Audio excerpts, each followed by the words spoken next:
நம்ம ஸ்கூல் படிக்க போது சாதாரணமா மவுண்ட் எவரெஸ்ட்டுக்கு போன ஒரு 2 பேரை பத்தி ஒரு லெசன் வந்திருக்கும். ஸோ அந்த லெசன்ல மவுண்ட் எவரெஸ்ட்டுக்கு போய் என்னென்ன பண்ணாங்க, அவங்க போகும்போது என்னென்ன தடைகள்லாம் அவங்க தாண்டி போனாங்க அப்படின்றத பத்தி சொல்லியிருப்பாங்களே தவிர அதுக்கப்புறம் அவங்க வர்ற வழியில என்ன நடந்துச்சு அப்படின்றத பத்தி சொல்லியிருக்கவே மாட்டாங்க. Edmund Hillary and Tenzing Narke அப்படின்ற இந்த 2 பேர் ரிட்டர்ன் வந்துட்டு இருக்க போது ஒரு பெரிய சைஸ் ஃபுட் பிரிண்ட்ஸை பாக்குறாங்க. பார்த்தோன்னே அந்த 2 பேர்ல உள்ள டென்சிங் நார்கே அப்படின்றவர் இது ஒரு எட்டியோடது, இது ஒரு எட்டியோட ஃபுட் பிரிண்டா இருக்கும் அப்படின்னு சொல்றாரு. ஸோ அந்த ஒரு சஜஷனை எட்மண்ட் ஹில்லரி அப்படின்ற அந்த ஒரு நபர் மொத்தமாவே ரிஜெக்ட் பண்ணிடுறாரு. டென்சிங் நார்கே சொன்ன எட்டி அப்படின்றதுக்கு என்ன அர்த்தம்? ஸோ இந்த எட்டி அப்படின்றது கிட்டத்தட்ட பிக் ஃபுட் மாதிரின்னு வச்சுக்கலாம். பிக் ஃபுட்னா என்னன்னு தெரியாதவங்களுக்கு நம்ம ஆல்ரெடி ஒரு ஷார்ட்ஸ் அப்லோட் பண்ணியிருப்போம். பிக் ஃபுட் அப்படின்றது காடுகள்ல இந்த மாதிரி விஷயங்கள்லாம் இந்த மாதிரி இடங்கள்ல வாழும் அண்ட் அதோட முடியுமே ப்ரௌன் கலர்ல இருக்கும். பட் எட்டி ஹிமாலயன் சைட்ல வாழும் அண்ட் அதோட முடி ஒயிட் கலர்ல இருக்கும். ஸோ இவ்வளோதான் டிஃப்ரென்ஸா அப்படின்னு கேட்டிங்கன்னா நீங்க நினைச்சு பார்க்க முடியாத அளவுக்கு இன்னும் நிறைய டார்க்கான விஷயங்கள் இதுல இருக்கு. ஸோ பேசிக்கா அந்த எட்டி அப்படின்றது ஒரு ஹியூமனாய்டு கிரியேச்சர், ஒரு ஹியூமனாய்டு கொரிலான்னு சொல்லுவாங்க. அப்படி சில பேர் வந்து அது ஏப்ளே கிரியேச்சர் அப்படின்னு சொல்றாங்க. ஸோ என்னதான் அது பார்க்க குரங்கு மாதிரி இருக்கு, அப்படி இல்லாட்டி ஒரு ஹியூமனாய்டான கிரியேச்சர் ஒரு கொரிலா மாதிரி இருக்கு அப்படின்னு சொன்னாலுமே அதை எல்லாருமே போர்ட்ரே பண்ணது எப்படின்னா ரொம்ப ஹியூமனோட நிறைய ஃபீட் அதிகம், ஒரு 15 ஃபீட் அதிகம் அண்ட் 2 காலில் நடக்கும், எக்ஸ்ட்ரீம்லி ஸ்ட்ராங்கா இருக்கும் அண்ட் ஹிமாலயாஸ்ல ரிமோட் ஏரியாஸ்லாம் சுத்திட்டு இருக்கும், ஹியூமன்ஸால ரேரா பார்க்கப்பட்டிருக்கும். ஸோ இதெல்லாம் வச்சுட்டு பிக் ஃபுட் மாதிரி இதுவுமே ஒரு திடீர்னு கண்டுபிடிக்கப்பட்டது, ஏதோ ஒருத்தர் வந்து ஹிமாலயாஸ்ல போயிட்டு இருக்க போது தூரத்துல பார்த்து அந்த மாதிரி கண்டுபிடிக்கப்பட்டது அப்படின்னு நினைச்சீங்கன்னா அது ரொம்பவே தப்பு. அது வந்து திடீர்னு கண்டுபிடிக்கப்பட்டது கிடையாது. அது இதுக்கு முன்னாடியே ட்ரெடிஷ்னல் ஸ்டோரிஸ், ஐ மீன் ட்ரெடிஷ்னல் ஹிமாலயன் ஸ்டோரிஸ் அப்படிம்பாங்கல்ல, இந்த புராண கதைகள் எல்லாம் இதை பத்தி சொல்லியிருக்காங்க. ஸோ அந்த ட்ரெடிஷ்னல் ஹிமாலயன் லெஜெண்ட்ஸ்ல அதை டேரக்டா எட்டி அப்படின்னு மென்ஷன் பண்ணலனாலுமே அது ஏதோ ஒரு ஹியூமன் லைக் கிரியேச்சர் ஹிமாலயாஸ்ல வாழ்ந்துகிட்டு இருக்கு.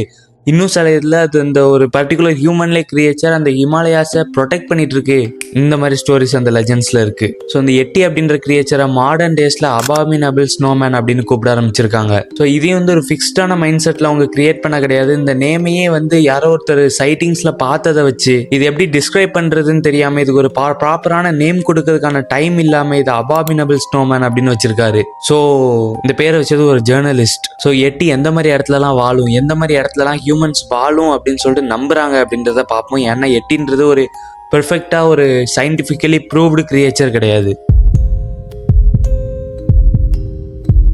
ஸோ மக்கள் நம்புறதை படி பார்க்க போது இது China, Japan, Himalayan, India, Bhutan இந்த மாதிரியான இடத்துலலாம் பார்த்துருக்காங்க. ஐ மீன் வாழுதுன்னு நம்புறாங்க.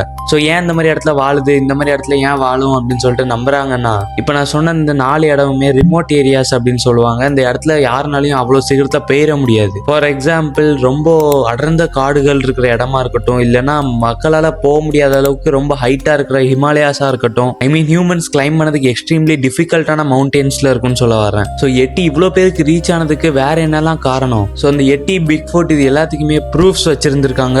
அதில் ரொம்ப ஃபேமஸாக பேசப்படுறது, அதில் ரொம்ப முக்கியமான ப்ரூஃப் என்னன்னா ஃபுட் பிரிண்ட்ஸ் தான். அண்ட் இன்னும் சில பேர் ஹேர் சாம்பிள்ஸ், போன்ஸ், அதுக்கப்புறம் அதோட ஸ்கல்ஸ் இந்த மாதிரி விஷயங்களையும் கொண்டு வந்தாங்க எட்டியோடது அப்படின்ற பேர்ல. அண்ட் ஃபியூச்சர்ல சயின்டிஸ்ட் அது எல்லாமே மேபி கரடி இந்த மாதிரியான அனிமல்ஸோட தான் இருக்கலாம் அப்படின்னு சொன்னாங்க. மெயின்லி இந்த ஃபுட் பிரிண்ட்ஸ்க்கு சயின்டிஸ்ட் ஒரு எக்ஸ்பிளனேஷன் கொடுக்குறாங்க.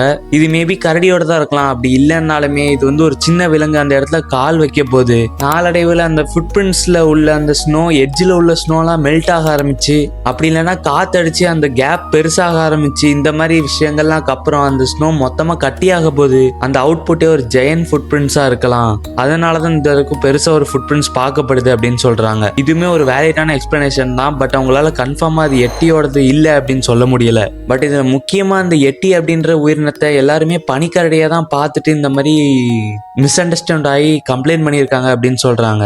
எனக்குமே அது அக்செப்டபிளா தான் இருக்கு. அதுக்கு நிறைய பாசிபிலிட்டிஸும் இருக்கு. ஏன் அப்படி சொல்றேன்னா, அந்த எட்டியை பார்த்துட்டோம், அதை நாங்க பார்த்தோம், கண்ணால பார்த்தோம் அப்படின்னு சொல்றவங்க எல்லாருமே அந்த ஒரு உயிரினத்தை 200 மீட்டர்ஸ் தள்ளி இருக்கிறத மாதிரி தான் பார்த்துருக்காங்க. அண்ட் அந்த வெதருமே அந்த நேரத்துல ரொம்ப மோசமா இருந்திருக்கு. ஸோ அந்த சுற்றுச்சூழலும் அந்த டிஸ்டன்ஸும் தான் இவங்களை அந்த மாதிரி திங்க் பண்ண வச்சிருக்கலாம். நம்ம சைக்காலஜி அப்படிதான் ஒர்க் ஆகுது இல்லையா? ஸோ அதனால தான் அவங்க எட்டின்னு சொல்லிட்டு மிஸ் அண்டர்ஸ்டுட் ஆகி வந்து கம்ப்ளைண்ட் பண்ணியிருக்காங்க அப்படின்னு சொல்றாங்க. ஸோ கன்க்ளூஷனா எட்டி உண்மையிலே வாழறதுக்கு வாய்ப்பு இருக்கா, இந்த ஹிமாலயஸ்ல அவங்களால சர்வைவ் பண்ண முடியுமா அப்படின்னு கேட்டிங்கன்னா என்னைய பொறுத்த வரைக்கும் அது கொஞ்சம் கஷ்டம் தான், நான் இம்பாசிபிள்னு கூட சொல்லுவேன். பிகாஸ் நம்ம மோஸ்ட் ஆஃப் த ஹிமாலயாஸ் நம்ம கண்டிப்பாக கவர் பண்ணியிருப்போம், அதுலேயே சில இடங்கள் மட்டும்தான் கவர் பண்ணாத மாதிரி இருக்கும். ஸோ அந்த மாதிரி இடத்துல இவங்க சொல்ற மாதிரி அவ்வளோ பெரிய ஜெயன்ட் கிரியேச்சர் இருக்குன்னா அது நான் ஹியூமன்ஸோட கண்ணில் படாம வாழ்றது ரொம்ப கஷ்டம். அண்ட் இன்னும் சில பேர் சொல்லுவீங்க இந்த உலகத்திலேயே மொத்தம் ஒரே ஒரு எட்டி மட்டும் இருந்தா என்ன ஆகும், ஒரே ஒரு எட்டி மட்டும் இருந்தா அதால ஈஸியா ஹைட் ஆக முடியும்ல அப்படின்னு சொல்லுவீங்க. அப்படி ஒன்னே இருந்தாலுமே அதுக்கு முன்னாடி வாழ்ந்த எட்டிஸ்லாம் இறந்துருக்க போது அதோட ஃபாசில்ஸா இருக்கட்டும் அப்படின்னா இதுக்கு முன்னாடி எட்டி வாழ்ந்திருக்கு அப்படின்ற எவிடன்ஸ் ஆச்சு நம்மளுக்கு கிடைச்சிருக்கும். பட் அந்த மாதிரி எதுவுமே நம்மளுக்கு கிடைக்கல. ஸோ கன்க்ளூஷன் உங்ககிட்ட தான் இருக்கு, இதை நம்புவீங்களா மாட்டீங்களா அப்படின்றத மறக்காம கமெண்ட்ல சொல்லிட்டு வீடியோ லைக் பண்ணிட்டு நம்ம சேனலை சப்ஸ்கிரைப் பண்ணி வச்சுக்கோங்க. இந்த மாதிரி நிறைய வீடியோஸ் உங்களால தொடர்ந்து பார்க்க முடியும். உங்களை அடுத்த வீடியோல சந்திக்கிற வரைக்கும் பாய். எனக்கு தெரிஞ்சு அவன் பனிக்கரடி 2 காலம் நின்றுட்டு இருந்திருக்கும், அதை